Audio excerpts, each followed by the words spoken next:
Hello बच्चों, आप सभी कैसे हो। आशा करता हूं कि आप सभी बच्चे ठीक होंगे और आप सभी का पढ़ाई बढ़िया चल रही होगी। आज के इस क्लास में हम लोग पढ़ेंगे mole concept and stoichiometry.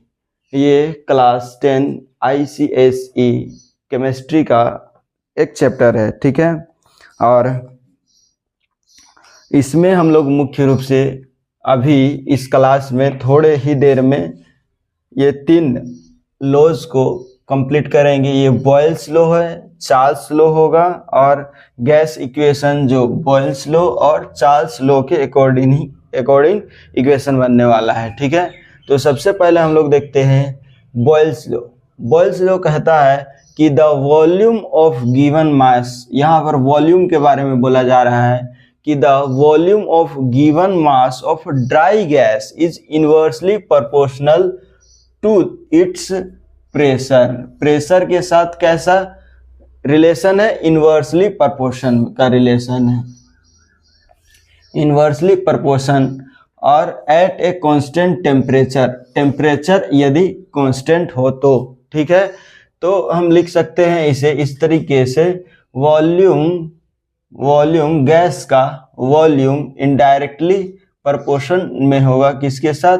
Pressure के साथ, ठीक ना। और इसमें कांस्टेंट क्या होगा? कांस्टेंट टेम्परेचर कांस्टेंट होगा, ठीक है। अब अगर हम चार्ल्स लॉ में देखें, ठीक है, तो चार्ल्स लॉ में क्या बोलता है कि the volume of given mass, the volume of given मास।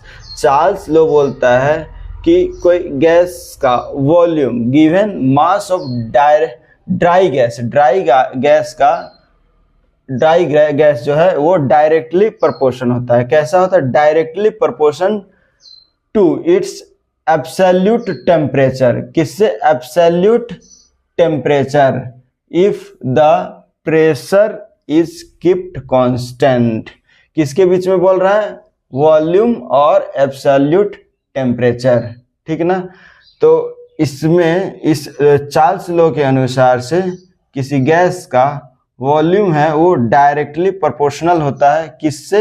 तो एब्सोल्यूट टेम्परेचर से, ठीक है। और इसमें कांस्टेंट क्या होगा? कांस्टेंट होगा प्रेशर, ठीक है। अब देखिए एब्सोल्यूट टेम्परेचर क्या होगा? तो ये 0 degree Celsius normal temperature of pressure क्या है? 0 डिग्री सेल्सियस होगा, जो केल्विन में 273 केल्विन हम कह सकते हैं, ठीक है।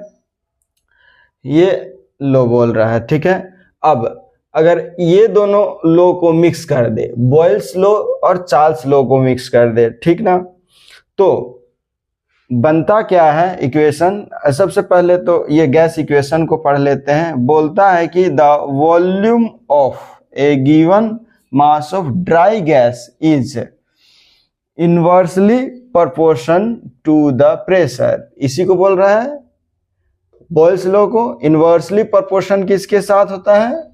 इनवर्सली प्रोपोर्शनल किसके साथ होता है? प्रेशर के साथ। And directly proportional to a absolute temperature, और एब्सोल्यूट टेम्परेचर के साथ डायरेक्टली प्रोपोर्शनल होता है, ठीक ना। तो हम इसे इस तरह से शो कर सकते हैं। वॉल्यूम जो है डायरेक्टली प्रोपोर्शनल किसके साथ है? टेम्परेचर के साथ। और प्रेशर के साथ इनडायरेक्टली प्रोपोर्शनल है, ठीक है। तो ये एक इक्वेशन बना, ठीक है। अब इस इक्वेशन को अगर हम 2 गैसेस के लिए ले तो इसे चाहे इसे और आगे बढ़े, अगर हम इसमें कांस्टेंट निकालें तो क्या निकाल सकते हैं? यहाँ पर Vp अगर एक गैस है और उसे इधर ले जाते हैं तो ये T हो जाता है, ठीक है। तो volume into pressure by T एक कांस्टेंट देगा, ठीक ना। और ये कांस्टेंट सबके लिए एक बराबर होगा। जैसे ये वॉल्यूम 1 और प्रेशर 1 किसी खास गैस के लिए, जैसे कि यहाँ पर V1 P1 और T1 होगा, ये बराबर होगा किसी दूसरे गैस के लिए भी, जैसे ये V2 P2 डिवाइडेड बाय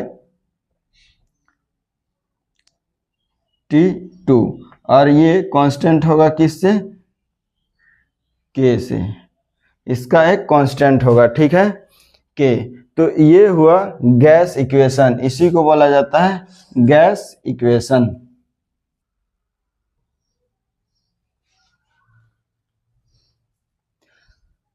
अब इस फिगर के माध्यम से हम लोग समझते हैं। ये फिगर में देख सकते हैं कि यहाँ पर टेम्परेचर को कांस्टेंट रखा गया है, ठीक है।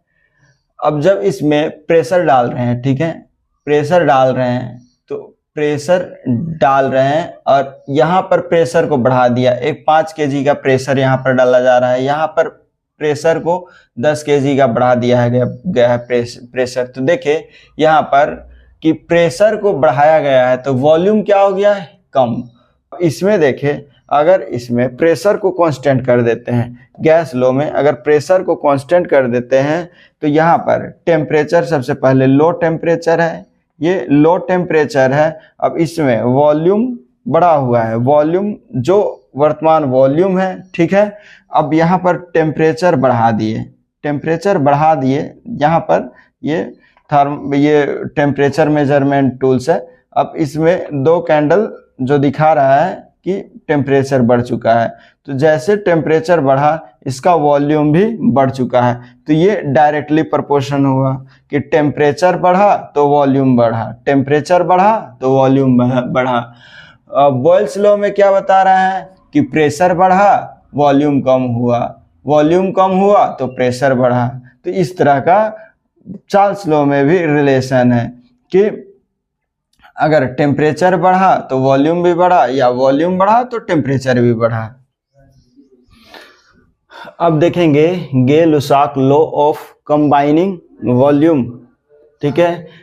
ये लॉ क्या कहता है, तो सबसे पहले रीडिंग करते हैं। एट सेम टेम्परेचर, एक कांस्टेंट टेम्परेचर और प्रेशर पर, at same temperature and pressure the volume of gases taking part in a chemical reaction, chemical reaction होता है तो as either reactant or product bear a whole number ratio। ये ratio कैसा होगा, whole number ratio होगा अगर same temperature और pressure पर, ठीक है ना, वो गैस का जो वॉल्यूम है वो रिएक्शन करेगा तो रिएक्टेंट और प्रोडक्ट दोनों ही एक होल नंबर का रेशियो होगा, ठीक है। जैसे कि यहाँ पर 2 एग्जाम्पल मैंने लिया है, ये H2 प्लस Cl2, ये क्या बनाएगा, HCl का 2 मॉलिक्यूल बनाएगा। तो इसमें अगर हम इसे पिक्चर में अगर बनाते हैं तो यहाँ पर H2, अगर ये H2, ये हुआ H2, एक H2 हुआ और प्लस एक Cl2, ये क्या बना रहा है, HCl।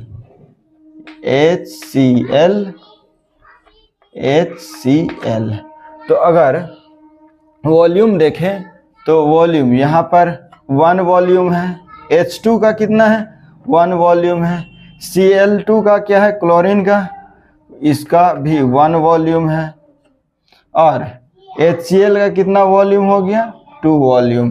तो रेशियो क्या बना यहाँ पर, 1:1:2, और ये एक होल नंबर रेशियो हुआ, ठीक है। इसी तरह का सेकेंड एग्जाम्पल लेते हैं। H2 और O2 मिलके H2O बना रहा है, इसे पिक्चर में शो करते हैं। ये H2 का 2 मॉलिक्यूल हुआ, ठीक है, प्लस O2,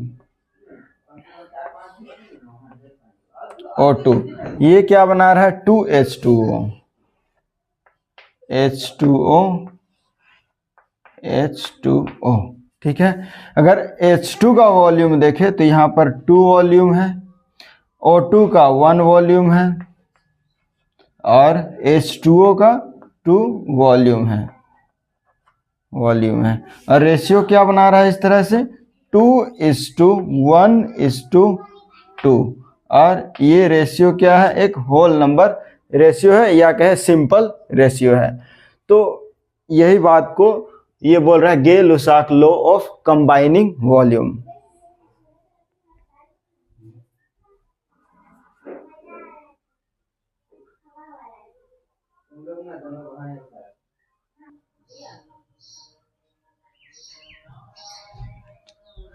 अब देखिए एवोगाड्रो लॉ। एवोगाड्रो लॉ क्या बोलता है कि under the same condition of temperature, temperature और प्रेशर का कंडीशन सेम होना चाहिए, ठीक है। तो ये बोल रहा है equal volume of all gases contained the same number of molecule.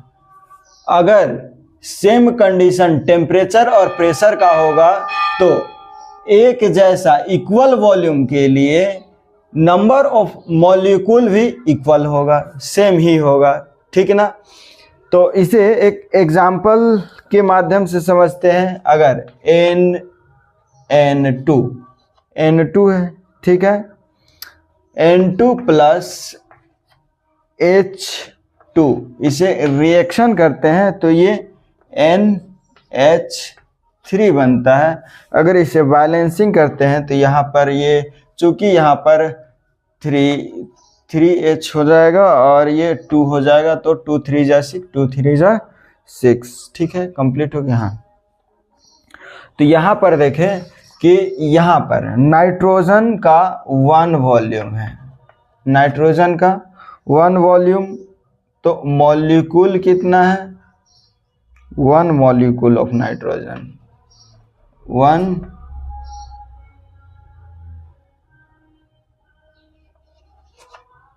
Molecule. अब यहाँ पर देखें वॉल्यूम कितना है, 3 वॉल्यूम है और मॉलिक्यूल कितना है, 3 मॉलिक्यूल है, मॉलिक्यूल। अब यहाँ पर देखें यहाँ पर वॉल्यूम क्या है, 2 वॉल्यूम है और मॉलिक्यूल कितना है, 2 मॉलिक्यूल, ठीक है। अगर ये किन्हीं बच्चों को नहीं समझ में आ रहा है तो मैं एक फिगर के माध्यम से समझाने का कोशिश करता हूं।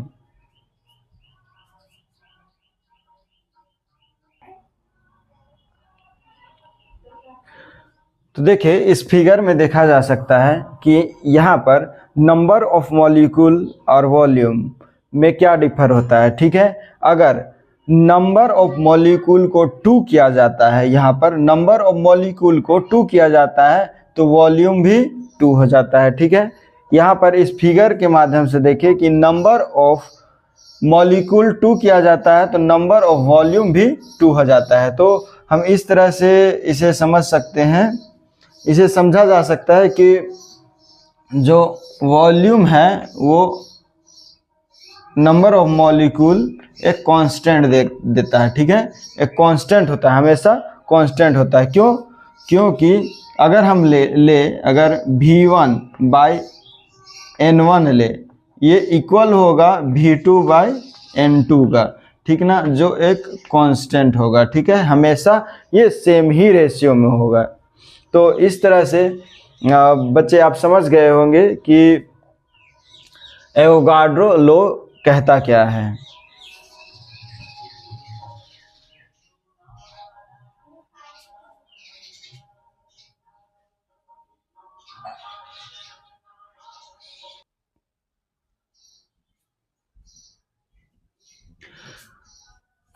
तो आज हमने लॉज पढ़े, ठीक है, और हम नेक्स्ट वीडियो में देखेंगे प्रॉब्लम बेस्ड ऑन लॉ। इस लॉ के अकॉर्डिंग कुछ प्रॉब्लम्स को सॉल्व करेंगे।